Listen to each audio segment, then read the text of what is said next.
to the case, stories of progress. A to the case, stories of progress. Hello, one and all. Welcome to Stories of Progress. We are your hosts, A to the K, and joining us today is the current Proteus world champion, the one and only Simon Miller. Simon, thanks so much for being here, man. How are you? That's my pleasure. I'm a bit annoyed because I'm not very good at this. I should have my belt with me, and I don't. Although you can just see it in the corner there. I don't know if you're going to use the whole shot. You can see a little case. That is my Proteus championship. So it's just out of reach. I'm still getting used to this being a champion thing, but I'm good. How are you guys? You well? We are good. Great, we are thank good. you. Yeah. No, thanks for being here. Indeed. So we'll kick off what we could. Just basically talking about your journey, and you've had one of the most unique journeys in progress. Starting as the host before stepping through the ropes as a competitor. I just wondered what made you decide to make that transition, and what's been the most challenging part of making that leap. So yeah, I mean, I've told this story before. I told it in my post-victory promo when I won the Proteus Championship. I don't say this with any negativity. It's just a fact, and it's totally fine. If people run a company, they get to choose who brings in. But very early on, when I started being a wrestler, I was told, Miller, progress isn't for you in the type of person where you come from, etc. Again, when I first got into wrestling, the YouTuber thing, I mean, it still kind of is today, but it was a real big, I kind of understand it because I think a lot of people thought I just woke up one day and went, oh, I'll be a wrestler. They didn't know that I've been training for like 18 months, etc., etc. So when I got the offer in like December 2021 or whatever the hell it was, probably a bit before that, to be the host, I was like, well, that's a foot in the door. And even if it doesn't go where obviously I hoped that it would go, being the host of Progress, I saw as a real badge of honor because, of course, the old guard had gone, the new guard had come in. They had a very set way of doing things, and there were huge shoes to fill. And my favorite thing in the world is a challenge. And my favorite thing in the world is feeling terrified. I know I'm a very strange individual. I love it when you wake up one morning and you're like, oh no. I think that's the greatest. I think it's the greatest thing in the world. I think it's wonderful, right? Everyone says, like, how do you focus on the moment? I'm like, be terrified. And then you won't be thinking about anything else. Your anxiety will take over. So yeah, when they offered it to me, it was just a no-brainer. I was like, it's a foot in the door. That's always been my thing. You never say no to opportunities. You say yes, you figure it out, and then you take it from there. So lo and behold, as these things go, one day somebody was like, oh, I know what would be a fun idea. And I was like, it would be a fun idea, wouldn't it? And I suppose the challenge is, and I think we're past it now, and again, I'm totally receptive to this too. I think even though people knew I was wrestling elsewhere, within the, let's use all the words, Triple H uses them now, so we can use them. Within the kayfabe world of Progress, I was the host, so there was very much a story beat of, well, how do we make sure he comes across as legitimate? How does he make sure he comes across as a threat? And I'm not really a threatening wrestler, but you know what I mean. When you walk in, you want people to be able to believe in you. And I was very lucky in the sense that the fans at Progress, especially the ballroom, were just always in my corner. And when you have the fans on your side, you can kind of not do whatever you want.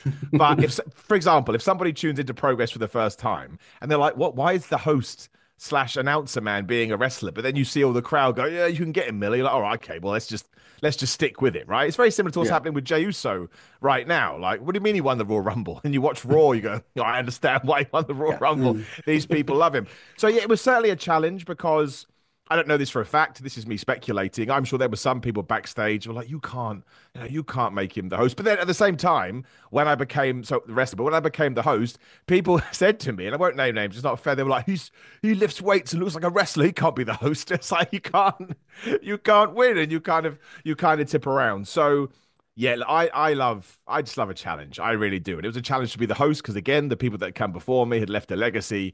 And then it was a challenge both internally and externally to get myself across as, a wrestler that people could get behind. So I loved every second. And even if I had crashed and burned, it's trying. That's what I just want to be given the opportunity. And if I'm not able to hang, well, we'll reset and we'll try again. I love that. Wake up terrified. Great advice. I'm curious, though, do you think the time that you spent being a host has given you any kind of competitive advantage? Obviously, giving you a bit of extra insight to the roster or even just the fan base in general, being out there before you were actively competing? Yeah, I think so. I absolutely think so. I remember before, because I was the first person out there, obviously, when we came back from the pandemic. And I remember when I had two promos in my head, or not two promos, that's not the right way to work, but I was going to lean in whichever direction the fans were going to treat me, because I've been told, oh, Miller, those Progress fans, again, there was always a stigma about it. They're not going to like that YouTube stuff. It turned out that wrestling fans are just wrestling fans. Who knew? So, yeah, I do think it helped because, again, I was able to use cheesy wrestling words. I was able to create that connection with them because I was there throughout the whole show. I was the person sort of, getting them up to speed on the matches, filling time in between as and when. And of course, because I did it for so long, sometimes there would be technical issues. Like I remember the ring broke once when we were in Newcastle and I essentially had to go on a 10-minute stand-up routine. Now, I am no stand-up comedian, but I also have no shame. And I remember I just remember because it was fun, everybody was just like, oh, this is okay. And I think that was the idea, even if it was by accident, because I was having fun, they were having fun. And yeah, that sort of breeds a bond, I suppose, as silly as that sounds. So when all of a sudden they go, oh, wow, now he's going to wrestle, it's like, I guess what happened, and I think this has been the blessing for my entire wrestling career, and especially in Progress, it almost became a bit like, we'll live vicariously through Simon. And we're not going to get in the ring, but Simon's in the ring, and Simon's one of us, so we'll cheer him until the end. And I think that is probably the coolest thing in the world in many ways, especially when somebody's like stomping your head in the middle of a match, and you hear just even one person shout, "Get him, Simon!" You're like, "Yeah, I will get him." Then they stomp you in the face again. You're like, "Man, that didn't really work as intended." But it's those small moments where, yeah, I think it did help, and I also think it's unique. And if we look at all professional wrestling, making sure you come in with something brand new and something novel, I think helps you, be that just progressing through your career, winning championships, or sort of having something new to offer the fans. Yeah, that's amazing. Yeah, definitely. So obviously, your first major feud, I would say, was with Tate Mayfair's. Yes, it was. I just wondered what it was like working with someone as let's say controversial and charismatic as Tate, and did he bring out a different side to you as a performer? Yeah, for sure. I mean, I said this in many of my promos.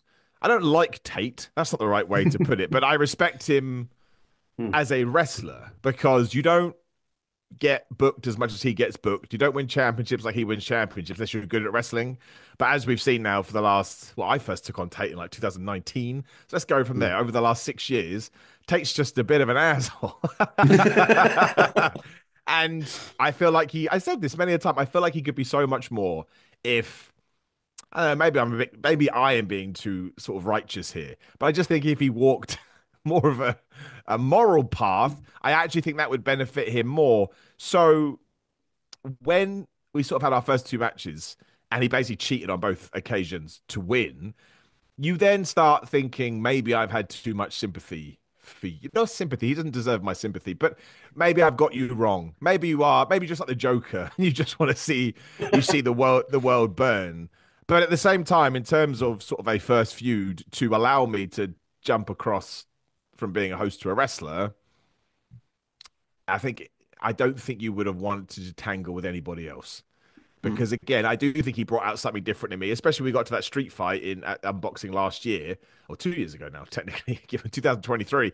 But I don't think I necessarily would have been in that headspace with everything that happened in the year leading up to it. So it's a blessing and a curse, right? It didn't go my way. I mean, if we're talking about win-loss records, pretty bad. I mean, I won a multi-man tag match, but no one remembers that. It's 0-3 with singles matches in Progress against me and Tate, but we're not done by any stretch of the imagination. But yeah, I think in the plus point for me was being able to at least show it. Yeah, I think you've hit the nail on the head, show a different side of myself. So then again, people can just start going, oh, maybe we should just take this guy a little bit more seriously as a competitor and we'll see what else he's got. But don't get me wrong, Tate Mayfair is still a massive dickhead. I just want to make that very, very, very clear. Yeah, very clear. You mentioned kind of, the fans living vicariously through you and things like that. Thinking back to that first Progress win over Rob Drake, what was that moment like, and knowing that the Progress faithful were, they had your back and were behind you?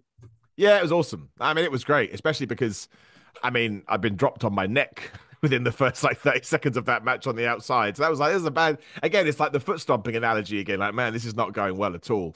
But no, I think by that point, we were at a bit of a crossroads. Again, not successful again, other attributes you can pull from it, but not successful in terms of winning against Tate. So you don't want to lose the support of the fans. And we've seen it so many times in wrestling, right? If you if you don't start living up not to their expectations, but their wants and their desires, then they will all of a sudden go, well, maybe you're not the person that we thought you were. Do you know what I mean? It's like Yeah. every year a kid looks forward to Christmas, but if you don't get that present that you really want, eventually you're just not excited about Christmas anymore. And I definitely felt that going into that match, which was doubly hard because, again, Rob Drake, look what he did in 2000, all of last year, really. I mean, he was here, there, and everywhere. But you also have the difficulty of Lana on the outside being difficult, to say the least. And I think it's fair to say that I got lucky, given that they have a fractious relationship, and I was able to take advantage of that. But I felt like I needed a win there. Yeah, just to prove to people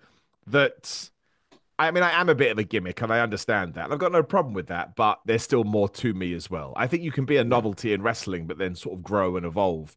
And you need to do that by winning matches. So, yeah, it was really, really, really important. I remember leaving that thinking, I mean, even did it in the ring. I was like, 1-0, and I meant it. I was like, here we go. That's it. We're away, and we won't look back. Turned out I was right. Yeah. Not 100% sure of that at the time, but still, that's why you've always got to believe, you see? Absolutely. 100%, yeah. So, WrestleMania weekend, Philadelphia representing Progress in America. That's a bucket list moment, really. Can I ask how surreal was that experience, and how did you find the American audience, especially compared to what you used to with the British audience? Yeah, so I mean, I've said this publicly many a time. Nobody is having meltdowns more than I backstage before my music hits, going, no one's going to care. No one that's going to walk out there to crickets. And that's even more intense when you're in America because you really have even with the YouTube stuff, you have no idea how far it crosses over. And I remember walking out and they were super, super welcoming. And I remember I got in the ring, and again, I won't name names, but one of the people went, "Oh right, well, someone got a pop." I was like, "Yeah." But that was great. Again, going back to the tale we told at the start, if you had told me not only will you get in Progress, not only will you make the shift to a wrestler, but they'll take you out to America to fight on essentially their WrestleMania show on a collective card. Where I mean, who was backstage? I think the Rock and Roll Express were backstage. I'm 99% I'm now worried I made that up in my head. I'm pretty sure it's the Rock and Roll Express, but it was just anyone. Like Fuego del Sol was there, who I've always sort of got on well with on the internet. So getting to see him and have a proper chat, like it was just, and there were so many people like that you got to catch up with. And I guess there is a element of imposter syndrome, like how the hell am I here? And then I left my knee pads in a Portaloo, and I was like, there you go, we've come crashing back to earth. I got back to my hotel, I was like, man, I left my knee pads in the Portaloo where I got changed. That's when you remember what wrestling is. But yeah, it was such a cool experience, and the fact that I get to go out again this year is amazing. And obviously that was the first match on that Progress show, and it was just a crazy multi-man match as well. So I don't want to say that. Well, I mean, it's just true. I had less to do than usual because you've got, was it 6, 7, 8 bodies in there, and that's par for the course, right? Because a bunch of other people are going to be doing stuff. So sometimes you'd be like, all right, you guys fight. I'll wait. I'll take my time. I'll take my moment. But yeah, I mean, for someone that started in wrestling late and who had a lot of pushback, to just again tick another one of those. Listen, we all want to get to WWE or AEW or main event WrestleMania, but even I always say this to everybody. I think sometimes you have to take stock of the things that you have done. And I know when I was training to be a wrestler, I wanted that to happen. Did I ever really believe it could? I don't know. Maybe 50-50. So to absolutely be in Philadelphia, walk out there, get a reaction, have fun, which I did, had a lot of fun. You can't fault it. And yeah, even if I have to retire tomorrow, that's something I'll look back on and be super duper happy about. Yeah, I mean, you touched on it then. Chapter 179, you're going to Vegas, you're announced for that show. You're looking forward to it? Well, I am, but after the Defy tour in November, December last year, where random opponents just turned up to kick my ass, I'm a little bit worried who Progress have in store for me. Like they sent out like a monster in that, was it where with New York show? Some like devil from the deep came out. So yeah, for sure. No, I am looking forward to it. I mean, I was successful in both those defenses, so I can't be too worried about it. But yeah, I think I'm nervous for sure because this again, we've leveled up, right? We've taken a step up. It's not going to be, well, I mean, it could be a tag team match, I suppose, but I would imagine it's going to be a singles match for my title. Again, I know nothing. And that's a bigger spotlight. That's more pressure. That's more being terrified. But again, even if you go out there and you lost, you stunk the place out, it doesn't matter because we tried. That's always my thing. You go out there, you give it your best shot, and you see what happens. So yeah, really looking forward to it, especially in Vegas. I mean, now I get to wrestle in Vegas. So that's another massive tick. Indeed, yeah. So obviously, as well as yourself and Rio, we've also got the likes of Michael Oku, Luke Jacobs, man like Derice, all heading over there. Is there any of them that you particularly like to face? I'd love to face man like Derice. Oh yeah, for sure. And that's no disrespect to him. Arguably I think this is fair, the biggest up and comer in Brit Wrest right now, I would say. I mean, I think if you don't put him in the conversation, you haven't been watching. So I think the cool thing about, because Luke Jacobs would be on that list too, and they both offer different challenges, right? Luke Jacobs is going to try and rip your head off, and then he'll put it back on to rip your head off again, and then it just like he won't care about it at all. Whereas Doris, I think, probably has more of a heart, but is also, I mean, he can be pretty vicious in the ring. Like, I've seen him do some things you're like, shoosh, man. And maybe that's more of a surprise because it kind of comes from nowhere. But yeah, look, my thing is always to put myself up against the best wrestlers in the world. And listen, Rhea would be on that list as well. I don't know if she wants a shot at the Proteus Championship, but if all of a sudden she walked out, it would be a bit like, chib. Because it's not like she's not going to punch me right in the face. So that is the cool thing about Progress, though, is it could be anybody. It could be anybody, and you would be like, all right, it's time to get your working boots on. So, I mean, any of them, I would feel genuinely privileged to, especially again, given all the stuff we've already talked about. It would be a really cool moment of, this is, again, these are the people that are being spoken about on the independent level everywhere. And especially someone like Michael Oku, who has done so much and recently returned to Progress. I mean, I kind of stare off into the distance and you ask yourself, could I beat him? I don't know if I could. I believe in myself, but it would be a real test of where I'm at the moment. And that's what I want to do. And if I'm not good enough and I lose my title, great. Well, you better get better and go get it back, because that's professional wrestling. Absolutely. You've worn many hats now in Progress. Obviously, host, wrestler. You've even been a commentator at times. How was being on commentary, and like how did that compare to being in the ring? Do you think maybe calling the action has helped with your in-ring work in any way? I think so. I think you can study people and see what they're doing, what they're not doing, what benefits them. Nothing is as good as wrestling. That's one of the reasons I wanted to leave the hosting job, because I get something from wrestling that I don't get from anything else. But I really enjoy all the other stuff, especially commentary. And, you know, again, if somebody broke my back tomorrow and I couldn't do it anymore, I think color commentary is probably somewhere that I would like to go. Again, got to do that on that mini American tour with Progress at the end of last year. And it was really cool. I really enjoyed it. Got some great feedback, which is always nice. But yeah, I do think it helps you, because you can study wrestlers at home. Very luckily, 2025, there's so much content out there.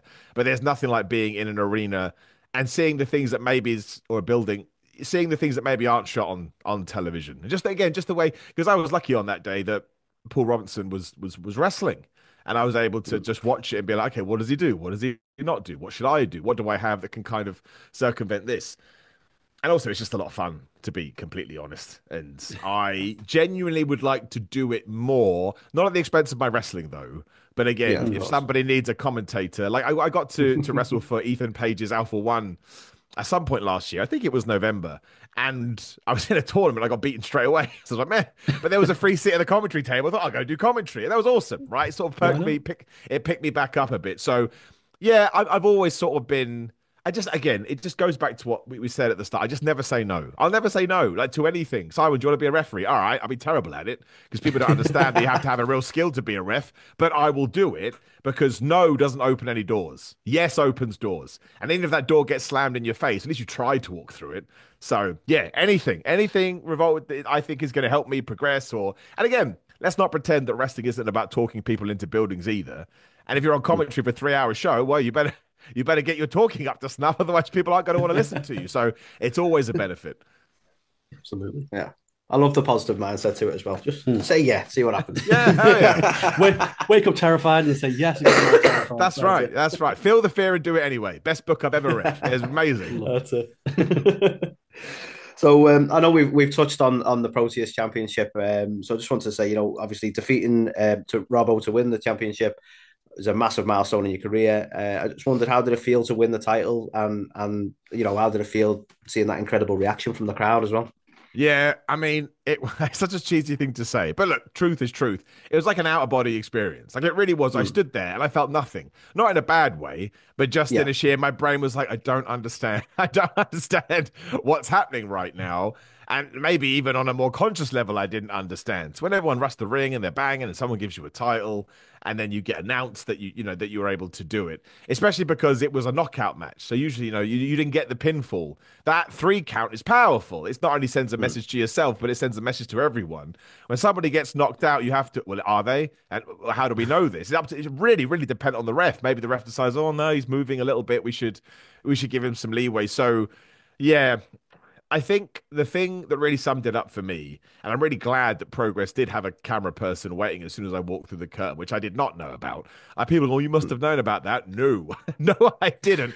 But the good thing was it captured my emotion that I hadn't caught up to yet. So by the Wednesday, a few days afterwards, when you have calmed down, you have settled, you have processed, all of a sudden you get this huge emotional dump and it's awesome. So you go back and watch the match and you go back and watch the promo and you remember, then you put the pieces of the jigsaw together.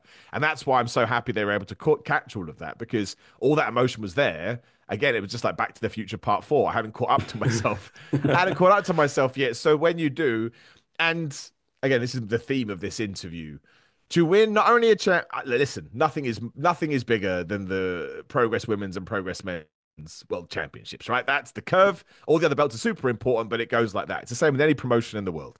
But to win a title that had been held by one guy for 5 years, I don't care how many title defenses he had, people had tried and they hadn't been able to do it. So to be able to pull that off, again, after being told in 2018-19, oh, you'll never make it there. There was a couple of times I just woke up with a giant smile on my face and I was like, there you go. There you go. Go through that flipping door all over again. And I keep saying this, but it's true. I want to do more. I have goals. I have hopes. I have aspirations. But having that in your locker and having that moment, especially with the fans, which is what wrestling is all about, I'm good, man. I really appreciate it. No, that's amazing. You have made the huge decision to almost kind of rebrand the Proteus Championship as the People's Championship. That's what right. was your thought process behind that and letting the fans choose the stipulations? Because I can't imagine how that affects your preparation, because how do you know what to even prepare for? Yeah, it's super risky because it's been, you put the Peoples in front of everything and people think of The Rock, they think of Diamond Dallas Page. I mean, other people have done it too. But mine was less of a catchphrase, and that's no shade on those people at all. It worked wonders. But it was more of a, well, how did I get here? Again, Progress came to me and they said, what do you want the stipulation to be? And I said, well, purely from a personal point of view, I don't think we should carry on doing what we were doing. It doesn't benefit me at all, not really my style of wrestling, but also let's do something with this. Let's be creative. Let's have fun. That's the blessing of wrestling, is that we can do whatever we want to in many ways. And so I just sat down and I thought about it, and I was like, I would not be here right now. Wouldn't have been in that match. Again, my win-loss record weren't great. So I wouldn't have been in that match without the fans willing it on. And given that I had to have a stipulation, I was like, well, I'm happy to do it. I'll do anything. You can put me, again, that's why I entered the match with Robbo to begin with. I was like, I'll do anything. So you guys can choose. You guys should. And that way, we are doing this together then. It's not just me and it's not just you. We are a collective and we shall march through for better or worse. I win, you win, I lose, we all lose. And because I think as much as winning and losing is important, entertainment is why people go to the buildings. I just want to entertain them as much as possible, because without their support, I wouldn't have got there. So it was a no-brainer once I came up with it. I mean, the problem with doing polls online is that you're going to get some troll answers every now and then. So I'm sure blindfold matches are coming. Probably like wrestling tight pants is coming. I'm sure all these things are coming. But that's fine, because I think, if nothing else, I also think on a show like Progress, having some light and shade and having a match that is totally out of nowhere, I think not only will that entertain people that are already there, but if you are a brand new fan and maybe you're sort of, as I would say, a bigger supporter of the goofier side of wrestling, well, we can offer that to you as well. So that was my thinking with it. I was like, let's be completely different here, because Robbo managed to cement that title being himself. And now I think it's more of a reflection of me. And I don't get anything, be it YouTube or wrestling, without people. So we bring them right into the mix. Yeah, no, I love that. Yeah, no, it works perfect on it. 100%. So obviously you've taken the Proteus Championship to New York, Chicago, and hopefully it'll be on your shoulder when you head to Vegas. So I think it's safe to say, you're making the belt a world title. How much does it mean to you to sort of elevate the Proteus Championship on a more global scale? Yeah, it's really, really cool. Because, especially because of the person that I took it off as well. Again, we kept the rule that you can't use it in the match. You can't use it. If you use it, you're done. You're out straight away. Yeah. Because that was Robbo's rule, right? You respect the championship, and I thought that was fair. And yeah, to all of a sudden progress be like, I just think it was a matter of circumstance. Oh my gosh, somebody new won the championship. Oh my gosh, we have all these shows. Let's Yeah. almost sort of reimagine the belt and re-cement it and everything like that. So yeah, I mean, what an honor, right? Kind of a silly word, but it's true.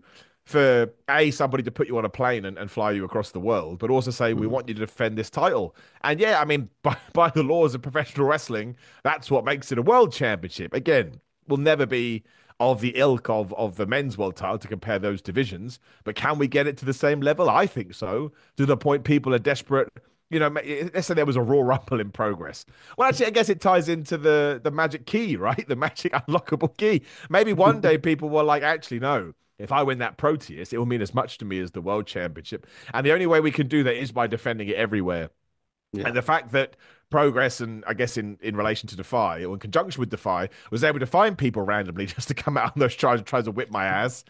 I think the proof is in the pudding, right? Like, if it was just me, maybe they wouldn't have cared. But you have that tile over the shoulder, like, I'll take it. And again, I was lucky in one of those matches, to say the least. But a win is a win. That's all that matters. You obviously you were close to another title as well. You and Jerry Bakewell. One of the more unexpected, shall we say, but exciting pairings and progress. Obviously, came very close to winning the tag titles. What's the one lesson that you learned from that partnership that you take with you today? Don't get thrown into the ring post at the end of the match is my big takeaway. Good lesson. Yeah. No, I mean, look, when me and Jerry talked about it, we wanted to kind of replicate what I had done a couple of years beforehand. And it wasn't only that, but look, Jerry Bakewell is an incredible host. But again, I know we can go. I've seen him wrestle. So I was like, dude, man, like, you kind of have the power here. You've got a microphone in your hands. And I mean, I was having problems with Moth Dog anyway. And so the Smoking Aces just coming out was just a happy coincidence. It's like, okay, sweet. Well, we'll put the belts on the line. What did I learn from it? I learned from it that if you're going to be in a tag team, you should probably have more tag team synergy with your partner before going after a championship. I mean, again, it was a tornado tag. But I worry that if it wasn't, I'm not 100% sure we would have got many tags. But that's why you have to remember it's a completely different division, and you do have to grind in the same way you grind anywhere else. But more importantly, that to me, to get that close and to be able to, again, it sounds a bit dumb, but it's true, give Jerry his moment, even though it didn't actually turn out as we had planned. It was really, really cool. And once again, the fans, they loved it. And that's my big thing. But it is probably something we need to revisit in the future, because it's not like we completely stunk or anything like that. Again, we came pretty close. I think that Falcon Arrow splash combo is pretty good. So yeah, maybe something we have to come back to down the line. But yeah, just another cool thing that I got to do, and I feel really appreciative of it. Interesting. Awesome. So the first family of Progress, I think it's fair to say one of the most dominant factions in recent memory. And you found yourself standing across from them. Just wonder, what was the hardest part about fighting a group like that? And was there ever a moment when you thought, you may actually be in over your head? With Moth Dog? Well, yeah. When it was meant to be a fatal four-way match and it was 3-on-1, I was a little bit like, this ain't great. And I tell you, man, when Will and Gene gave me that double cannonball in the corner, I'd tell everyone, go watch my reaction to that. You can say whatever you want about pro wrestling. You will go, that man looks like he's in a lot of pain. So that was a scary moment, to say the least. And again, if Will Cruz doesn't fall off the top rope, we're probably having a very different conversation today. But how do I feel about them? Not great, ideally, but at the same time, I'm not doing too badly against them, all things considered. Yeah. But we probably do need to take them out one by one, would be. Again, there you go. I think that kind of sums up the Proteus Championship at the moment. At first, it was fun. It was exciting. Okay, they interrupt me in Manchester. We'll do a four-way, get by the skin of my teeth. But now they've said some things that are particularly... Well, let's be schoolyard here. Mean. They've said some very mean things, and I'm a positive guy, and I like to think of myself as a nice guy. But again, don't mistake my niceness for weakness. The most classic catchphrase of all time, and lots of people do that. They really do, and it's like, well, no. Again, I think anyone that gets into wrestling has to have a little bit of a side to them, a little bit of an edge. And so maybe they have pushed that just a little bit. So yeah, not 100% done with them would be my guess. But we'll see. Again, I Yeah. don't make the matches, but that's kind of how I feel about it. Okay, makes sense. Makes sense. At chapter 176, you are set to defend the Proteus belt against Charles Crowley. Obviously, he's fresh off his split with Alexis Falcon, so I guess he's going to be trying to look to prove himself as a singles competitor once again. So we know now the stipulation is going to be a win with a WWE finisher match based on the poll. Thanks, So, fans. yeah. So I don't know if you want to give your strategy away or anything, but what are some finishes you may be looking to use to get the win? Well, I mean, I have wanted this match for ages. I have a huge respect for Crowley. My worry about him at the moment is he seems to be going nuts. I mean, he was already a little bit nuts, but obviously I've started watching recent matches. Again, we scout, we watch, we be smart, like a football manager. And yeah, especially his last few matches, I'm like, I kind of feel like maybe before we wrestle, I have to take him to one side and be like, "You okay, bro?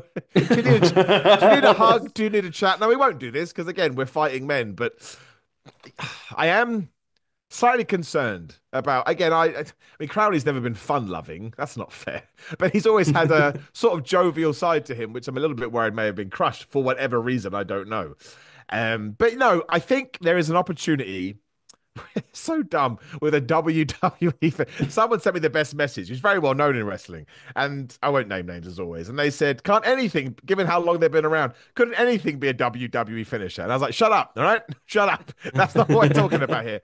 But no, I don't want to give it away. I do have a plan, and I have a plan, and if it works, I think it can re-establish what my approach to matches will be going forward. So I don't want to spill it out here, obviously, because Crowley probably watches. He's a smart guy. So I don't want to give it away, but we will try it. And if it works and it means I am victorious, it will reset 2025. But again, if it doesn't work, I'll throw it in the bin and I'll never try. I'll never try it again. But when that got voted in, I sat there and I talked to a friend, again, somebody very well established in wrestling. And I said, "What do you think about this, all things considered?" And they said, "I 100% think you should do that and see what happens." And I was like, "All right, bingo." So, yeah, I do have a plan, but otherwise, I'm just going to hit starters and rock bottoms. Because what else? What else can we buy? They must be the two most successful finishing moves, but also unsuccessful because they broke it. I mean, it was like kicking out each other's moves all the time. But no, I think at least one stunner because again, Austin's ball, iron ball. So I guess we'll go the bald route: a stunner, angle slam, and I mean, I do a spear anyway, but I'll do a spear courtesy of Bobby Lashley too, just to tie it all down. I like the ball theme to it. Absolutely. So obviously, given what you were just saying about Crowley there, do you think this could be a make or break moment for him? I mean, where does he sort of go from here if he can't get the win? No, I don't. I think this is very much a lose-lose or a win-win, however you want. Not a lose-lose. I think it's a win-win. I think, listen, Crowley can beat me. There's no two ways about it. I wouldn't even be ashamed. Well, it depends how he beats me. If he beats me in the way that, I've seen him beat other people. There's no shame in losing to Crowley, who, again, is one of the best wrestlers on the British independent scene, traveling the world. I think he just came back from Canada, right? So that doesn't just happen by fluke. So even if I were to beat him, and I intend to, but it's not going to be easy. I think Crowley's one of these guys that will go back to his, I don't know, weird lair. I don't know where he lives, probably in a witch's pot or something. And he'll just concoct a new plan. I think he's a bit like me. And if I lose, I'll do the same. I'll come back and I'll be like, right, how do I get back to Crowley? I've got to win my championship back. I don't want to lose it, but I don't intend to being a one-time champion. Screw that. That's no fun. So if I win, I think I've scalped one of the, again, I think that's a real sort of notch on my belt for lack of a term. And if he beats me, I'd like to think that he thinks the same, but I think we can both learn from it and raise our level. So no, I really do think it's a 50-50 either or kind of a deal. And they're the best matches. They're the ones that you want. 100%, yeah. Yeah, definitely. So unfortunately, an injury kept you out of Super Strong Style 16. Is it one of your goals to compete in the tournament this year? And if you do, how do you fancy your chances? Absolutely. Again, it got taken away from me. I mean, technically, I took it away from myself because somebody decided to go on a 3-month tour of America and work through a shoulder injury. But, I don't regret that at all. If anything, although I would actually preach otherwise to other wrestlers, I'm oddly proud that I was managed to pull through as much as possible. And I was going to have that match with Ricky Knight Jr. I really was, but my arm was not good. and I wasn't sleeping, and I was in a lot of pain. And I mean, I genuinely did see a doctor like a few days before, and they were like, "I can't stop you, but you're at the moment you're lucky." Oh, I'm talking about one bad fall and you're not going to be lucky anymore. So once again, I sought counsel with people that have done it before. And they just said, Simon, it's just not worth it. And these were people that have done it all, won world championships, been in strong style. And when they're telling that and they've seen it all, I think you do have to lean on them. And I think really we don't use people that have been in that place before enough because we all think we know best and we absolutely don't. But that doesn't mean, I was heartbroken. I really was. That promo that I cut it wasn't done for effect. It wasn't done for the performance side of wrestling. It really was. They said, "What are you going to say?" And I said, "I don't know. I'm just going to go out there and tell them the truth." I was worried about getting booed because for whatever reason, I felt like I was letting people down, which doesn't even make any sense because I've never pulled out of a match in progress before. Obviously, in other wrestling matches, it has happened because you can't have a wrestling career without it.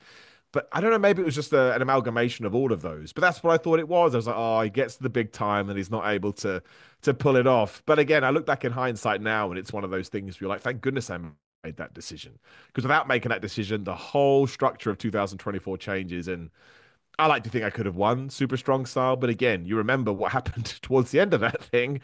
I think only one guy was going to win because one guy decided that murder was going to be completely fine in order to get the victory. I'm pretty good. I can't fight back against death. So, but it was still, I remember driving home that night and I sat up for hours. I really, really was. And I felt like, I think most wrestlers do when you know you're going to be out of action for a while. And especially when you missed that. That was the biggest opportunity I'd ever had. I couldn't even believe I got into it. I was like, how am I in Super Strong Style? And it really was a few hours of, again, I think the hyperbole kicks in. You're like, that's it. It's over. I'm done. I'm never going to be invited back. I've let everybody down. But again, it was okay. And I've learned a lot from that. But still, it absolutely sucked. And I hope to never go through anything like that again. But it also, listen, wrestling's all about stories. And it sets up a great story for 2025.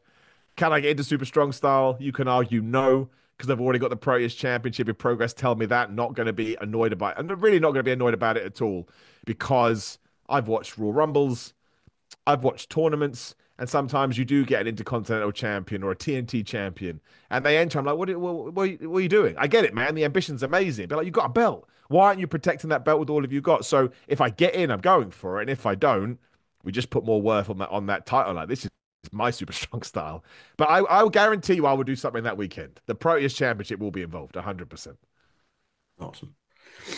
Well, obviously, beyond defending the Proteus Championship, just had to ask sort of what's on the Simon Miller checklist for 2025? Are there any bucket list matches or dream opponents or personal goals for the year ahead? I mean, everyone's a dream match, which sounds dumb. I mean, in terms of people that are sort of hanging around that we haven't already mentioned, again, probably a death wish by me. I would love to go one-on-one with Mark Haskins. I think that would be interesting. A guy that has done this for so many years and won everything. Like that to me is a huge test. Can I survive Mark Haskins? I'm a bit worried the answer is no. But I don't know until I try. I like to think I can surprise myself. But no, otherwise, this year really is all about not getting rid of, again, I'm a very fun-loving guy, a very goofy guy, whatever you want to see. I'm always going to bring that into my wrestling matches because that's who I am, right? And I think sometimes, people walk out like they're Stone Cold Steve Austin, but you aren't Stone Cold Steve Austin. I think fans can see through that. So I always want to be transparent. I always want to be honest. But this is the year of re-establishing the Proteus Championship, absolutely. And within that, proving to people that, here's a silly scenario, right? When you sort of you become a proper human being, even though your self-awareness tells you you're being an absolute moron. You see those lists that go out at the start of the year. I want to fight these people, and you read down the list, and you're not on it, you're not on it, you're not on it, you're not on it. It really doesn't matter. We're talking about a list of 10 people. There's probably 10,000 wrestlers in the world. But I had this weird thing. It's like, don't care about me, do you? So I was like, right, come 2026, I'm going to I will put my name on every single one of those lists. And every single person will be like, I want to try and beat Simon Miller. They can try and I'll whoop their ass. That's fine. That's what I want to do this year. Again, my connection with the fans, totally important. Ensuring that we always, again, we've talked about it here, the positivity, the funness, all that stuff, that's going to stay too. But again, we're human beings. We can be layered. And I want people to understand that layer exists and that I'll take on anybody and I'll defend that championship and I will win. And if I don't win, I will go out giving the best performance I possibly can. So absolutely more bookings in America. I was very blessed to. I think I was in America more last year than I was England, which is totally ridiculous. But more of that in 2025. More bookings with Progress. Again, from this Friday, I think I'm pretty much booked for the next 6 months, solid. And the really cool thing, and this was not my idea, but I'm still very appreciative of it. A lot of my appearances or whatever you were wrestling matches are surprises. Now, that's a lot of weight on someone like me who sometimes gets in his own head. Because again, I'll be behind that curtain and go, no one's going to care, man. No one's going to care. But there is something nice to that people think you can bring a surprise to a show. Yeah. And let's say that it doesn't work out. All right, well then you need to figure out how the next time that it does make a difference. So I actually got 2 of those this weekend as we're recording this. So if you don't see me on Monday, I've run away. But I literally have so many bookings this year, and I really just want to get my name. I'm very lucky in the sense that my name sort of exists within wrestling circles in a very specific way. Now I want to drag it over to the other side where they go, well, he does do all this content, but man, I tell you, he'd kick your ass too. So that's the goal. I think the fans believe that. It's time to make other wrestlers believe that as well. Yeah, love it. So before we wrap everything up, we've got a recurring segment we're going to be doing for this series called Quick Progression. So it's a lightning round with fast answers and no hesitations. Well, are you ready? It'll be slow and hesitant, but yes, I am ready. Okay. Favorite Progress opponent? Oh, Tate. I mean, it is. Again, this is not quick. I hate him, but he brought out the best of me. Love it. Okay. Dream Progress opponent. I think right now, Cara, Noir, or Man Like Doris, yeah. Okay. If you could recommend one show on Demand Progress Plus, what would it be? I don't know what number it is, but Unboxing December 2022, when I made my surprise debut dressed as an elf. That's all I ever wanted in wrestling, so I got to tick that box. Love it. Okay. If you could recommend one particular match on Demand Progress Plus, what would it be? Cara versus Spike in the cage. Okay. Lastly, which 4 wrestlers are on your Progress Wrestling Mount Rushmore? Oh my gosh. I think Haskins probably has to be on there. I think that's fair. Yeah. I think Spike Trevay and Cara have to be on there just because when we came out of the pandemic, it was kind of their feud that rebuilt everything. And then, oh my gosh, there's too many people. Because the problem is I'm going to forget someone now. I'll be like, oh no.